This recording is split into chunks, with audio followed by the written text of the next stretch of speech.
e te falar o que há em mim já não podia me conter.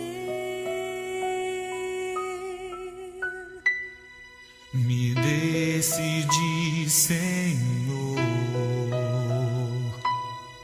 hoje quero rasgar meu viver e te mostrar meu coração, tudo que tenho e sou.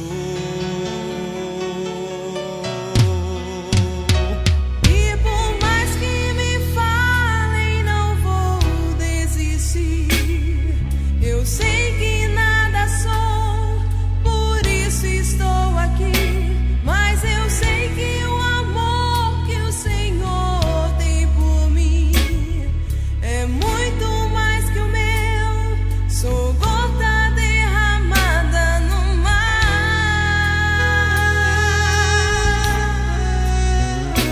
Quanto tempo também o Senhor me esperou, nas tardes encontrou saudade em meu lugar, mas ao me ver na estrada ao longe voltar, num salto se alegrou e foi correndo me encontrar.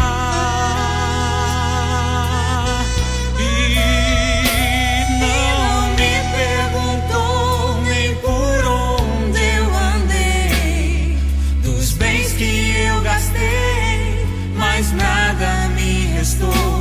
Mas olhando em meus olhos,